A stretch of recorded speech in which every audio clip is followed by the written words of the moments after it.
Welcome to the world of Indian cookery. Today we're actually going to be making some vegetable samosas, some beautiful vegetarian pastries that I know you're going to absolutely love.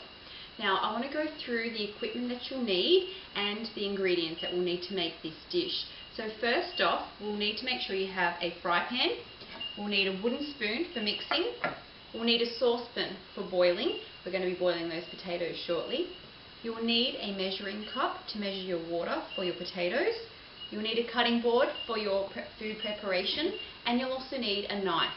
So they're the equipment that you'll actually need. Ingredients wise, what we'll actually be using today will be 2 potatoes. So traditionally in some Indian samosas, in some parts of India, due to their religion, they're actually vegetarian, and so having a beautiful range of vegetables in an actual pastry is a lovely way to make the food interesting and flavoursome. So we're going to add 2 potatoes to this. Normally in any type of samosa, potatoes and peas are the main ingredients, as well as the beautiful spices that I'll go through shortly. So you'll need 2 potatoes, you'll need a 1/4 cup of frozen peas, half an onion, a clove of garlic, and half a tomato. That's actually going to form our filling for these samosas, and then we've got our lovely short crust pastry that we'll use to enrobe those lovely ingredients. Now to give those flavours, to give amazing flavours, because any type of Indian cookery, the whole point of it is about the spices. They need to add the spices and the flavours to give it that real Indian flavour and flair. So to do that, we're going to be adding half a teaspoon of curry powder. We'll also be adding some lovely cumin, which has that type of curry type of flavour. Some ground coriander, which is quite an earthy flavour. It's actually made from the herb, if you've heard of it, coriander. They actually take the seeds and they grind it up into a bit of a powder that has some beautiful flavours. And also turmeric. Now turmeric is great because it's going to give the actual samosa filling that beautiful yellow golden colour. It's also really earthy in flavour, so you don't want to add too much. But turmeric has actually got some health properties as well. It's actually an antibacterial property, so if anyone's got a bit of a sore throat coming into winter, the old turmeric might actually cut through that, and it's quite a good spice to be aware of. We're also going to add some salt to give seasoning. Often when we add salt to our cooking, it actually draws the flavour and makes the flavour more intensified. We'll also need some oil to move those vegetables around the saucepan. First things first, I'm going to show you how we prepare our vegetables today. The 3 vegetables, or 4 vegetables we need to prepare: our potatoes, our onion, our tomato, and our garlic. So with the potatoes, these ones are washed potatoes. I like to leave the skin on. For the health benefits is that if we leave the skin on, it's actually a good source of dietary fibre for you. And it actually does give a little bit more of a crunch and extra flavour. I think sometimes when we take the peelings off, sometimes we lose some of the extra great nutrients and flavour and texture. So just with your potato, we're going to cube those potatoes.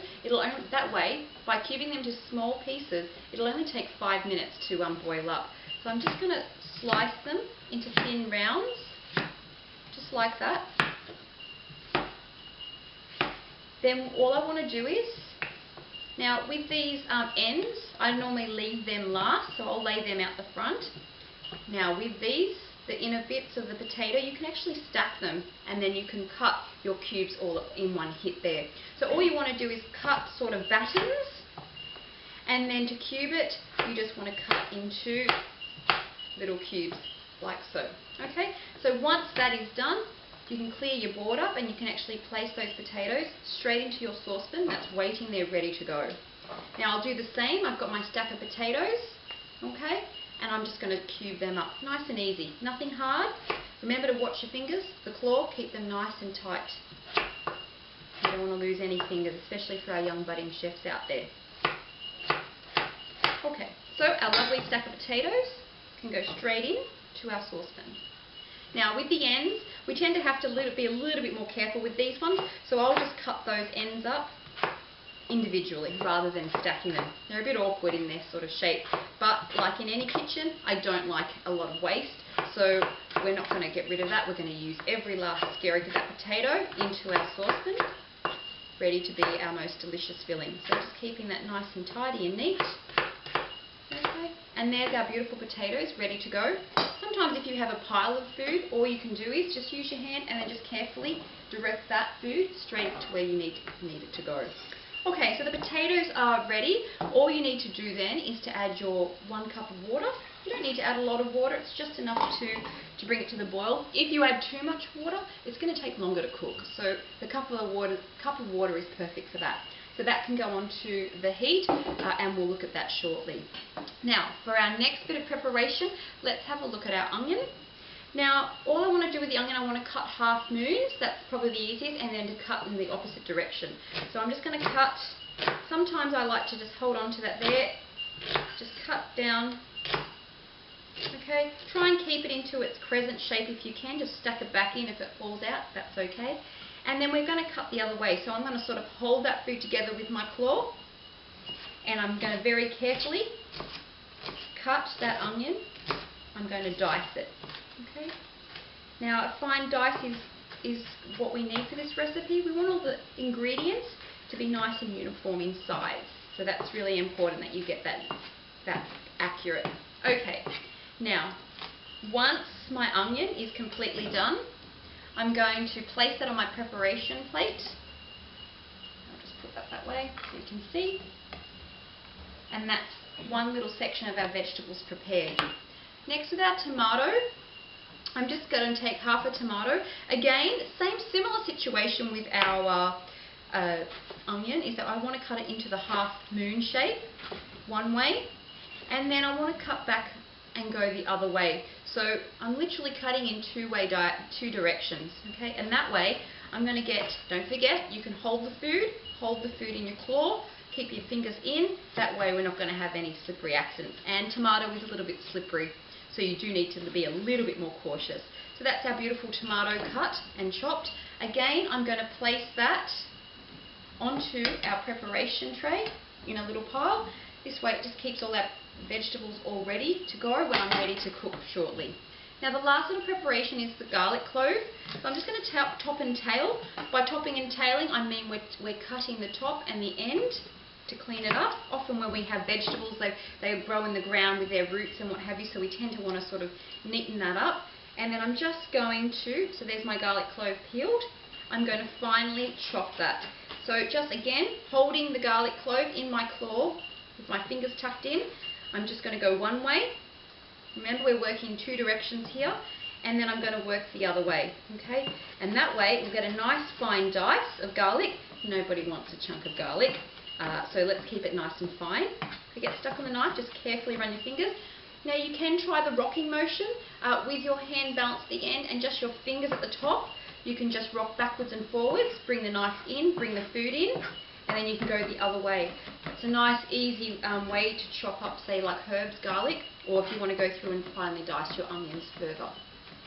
Okay, so once that garlic's prepared, then again, I can place that onto my preparation plate in its own little pile, and we're ready to go. And now we're going to be ready. Oh, just before we go, let's have a look at our spices so that when we do go to the stove, we're really organised and ready to go. Now, with this, you're going to need a teaspoon of your curry powder. Now, this is quite spicy. If you don't like it too hot, add a little less. It does have a little bit of a kick to it, so go with caution. Cumin is not a hot spice, but it has a lovely, lovely, lovely flavour. We're going to need half a teaspoon of that. Again, the ground coriander, which is a nice herby type of seasoning. In that goes into our pot. And our lovely, lovely, lovely, lovely turmeric.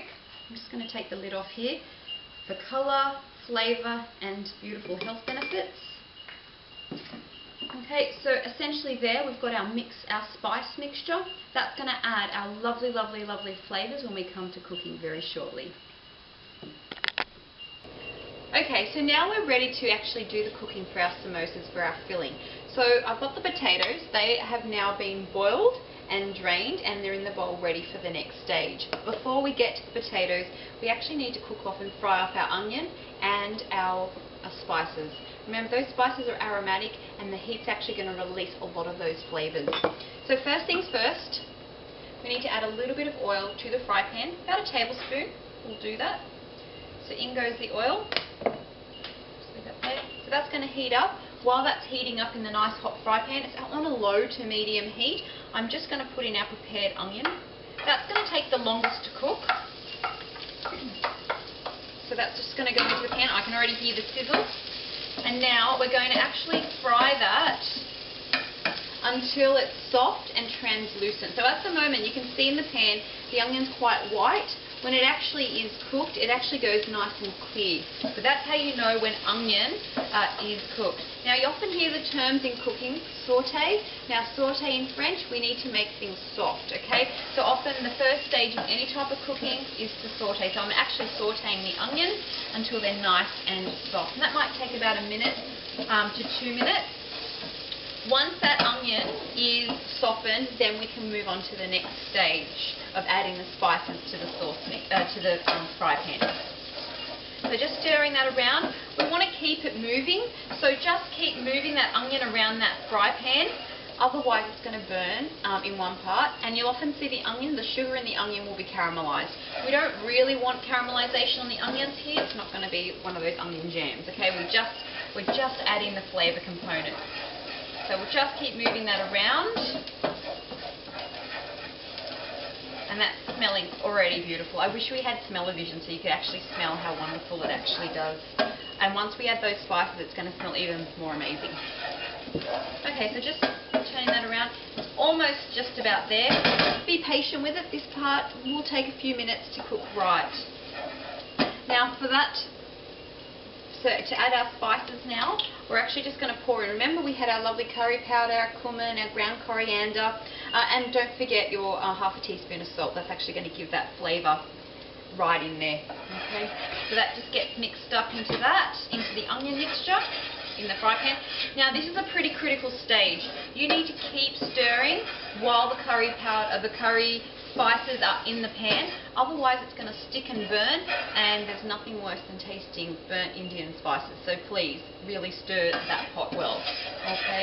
Okay, so once our onion mixture is quite well coated, you'll need a few minutes. The heat, as I said before, will release those aromatics, or that beautiful aroma from the Indian spices, and it will intensify the flavours this way. Now a few minutes, that's on. Now the last stage doesn't require too much cooking at all, and we don't want it too hot, because at the end of the day we don't want this filling to be too hot on the pastry, because it'll just melt the pastry. So once your onion and your curry is finished cooking, all I want you to do is to turn off your heat, take your fry pan off to one side of the actual stove, and then I want you to add your final ingredients. Now remember, they were the minced garlic, okay, your tomatoes, your peas. Already I can see this is going to be such an amazing dish. And finally, your beautifully diced up potatoes. Okay, so now I'm just going to stir that in the pan and bring those flavours together. Remember, it's not on the heat anymore, it's just the latent heat from the actual oven, or from the stove. That's still heating this fry pan. Okay, so there's no actual direct heat. Just enough to bring those flavours together. Now it is a dry mix, it's not a soft, saucy mix. Traditionally it's just compact. This vegetable mixture is just contained in that pastry that we're going to start wrapping very shortly. And I'll show you how to do that. Okay, so there's the filling, there you have it, and we'll be ready to roll our pastry out. Okay, so we've just finished making that beautiful Indian vegetable samosa filling. Now what we need to do is actually cut the pastry and create those beautiful samosa shapes, ready to bake. So first things first, you need a sheet of short crust pastry, thawed. Again, don't forget to take the blue backing off before you start. So once that's done, you can then cut your pastry into 3 strips. So evenly divide it as best you can with your eyes, and just cut 3 strips of pastry, so you have 3 long rectangles. Okay, now taking one of your pastry strips, so we'll work 1 strip at a time, we're going to take that beautiful filling. Now you probably only need a spoonful or thereabouts. Make sure you get a good mixture of your tomato, onion, potato. Okay, that just needs to go into the center of that pastry strip, and then to form the triangle you just need to fold that over, okay? And then to seal it, just push the edges in. You don't want that pastry, you don't want your filling to bust out of the pastry. You can then just cut it And there you have it, a perfect rectangular samosa. Now traditionally in some Indian restaurants you'll sometimes see them actually roll the pastry on the edges. They sometimes get a little bit curled in. That serves a purpose, two purposes. It gives it a bit more of a decorative look, just to curve it in a bit more. But it also holds that filling in there so that when the pastry bakes in the oven, it holds the filling. Okay, so let's get on and make a few more. Again, taking a spoonful of your beautiful filling mixture just to the center of the next section of your pastry, taking the corner edge, just folding it over until the pastry lines up. Then with your fingers, very, very carefully pinch the edges together to seal, and then cut with your knife. Again, to give it that nice traditional Indian appeal, just roll the edges of the pastry in, sort of like with a bit of a crimping motion if you can, as best you can. Okay, that gives it a bit more of a traditional flavour there, so you just pop that samosa there.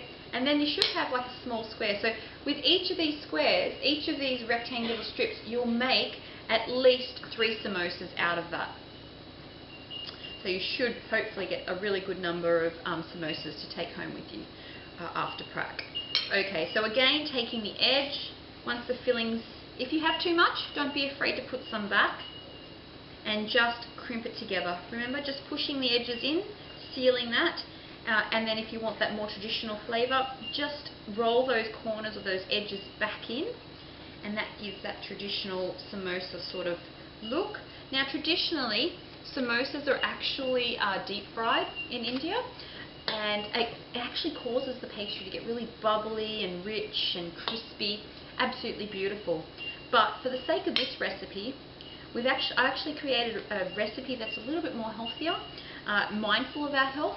You know, sometimes having those deep fried samosas are okay for a special occasion, but to take our health and look after ourselves, I think these baked versions are just as good and very Moorish. So again, just roll your edges in, tuck that in there, and they're coming along beautifully. Now, it's not to say that you can't deep fry these ones that we're making. That's perfectly fine. You can actually deep fry them if you have like a bit of oil in a big sauce pot and the oil's nice and hot. But you know, for the sake of ease, I would definitely recommend just baking these. They'll be fine. Alrighty, so I'll leave you there. Have fun rolling your beautiful samosas.